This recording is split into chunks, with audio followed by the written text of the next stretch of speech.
just agitate my paints to get the yellows activated. And I'm going to just stick to the colors that I have on my reference. You are most welcome to change these up a bit, but I think just to keep it easy, I'm going to, what we're going to do is just work with this, work light to dark. So just put the colors wherever you are wanting to see that color. If you are generous with your, like in wet, keeping your paintbrush quite wet as you're working, you'll have a little bit of a flow of colors across between the colors as you apply them. If you don't want that amount of transition, just use drier paint. So in other words, you're not going to go with a wet on wet paint as much as you're going to go with a more dry. So your brush, this brush here, is going to be drier.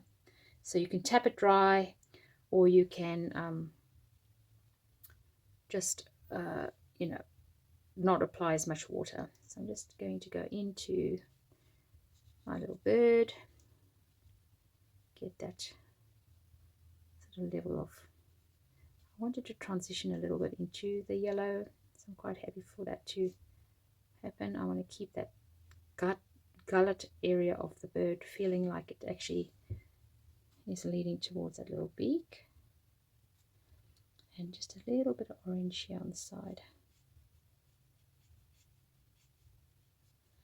So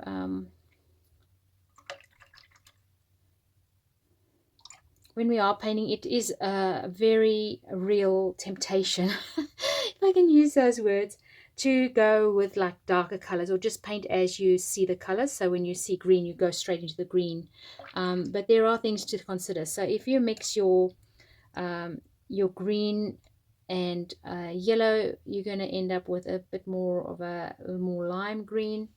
So you want to make sure you've got the right sort of colors happening as you're going. It's going to go. Now I'm using my test paper all the way through so that I can just make sure I'm not going to be introducing colors that I don't want to introduce. Remember, if you're going green with orange, it can easily go mud color. So try to keep your strokes so that you don't go into the orange as much, and that it rather just sits alongside the paint rather than mixing into it.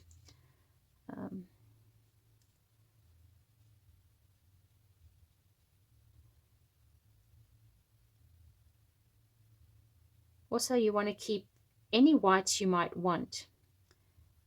You need to keep the whites white. So that's why we used masking fluid in the beginning, was to actually keep that white of the bird white. And then from there we're going to introduce the colors for the bird, but also leave any bits of the bird that you want white. So you have to paint around that. It's now becoming a little bit more interesting, a little bit more of a challenge, because you want to create this this little bird with different sort of areas of color. And if you're mixing the wrong colors together, you're going to end up with more of a mud-like feel to it. So green and orange definitely should not be going over each other. And I want to keep the little shiny bit of the eye as its own color. I also want to give the bird a little bit of a pinkish tinge to his to the little little tummy. So this will be a male bird because he's more colorful. Just getting in there with a little bit of the pink color. I just wanted to look more almost, what do you call it, camouflaged a little bit into the tree. And I'm also thinking where the light's coming from. So the bit under the wing will be a little bit more with shadow. So always go back into your card or your bookmark with a clean brush. So you definitely don't want to be having muddy colors based on a dirty brush.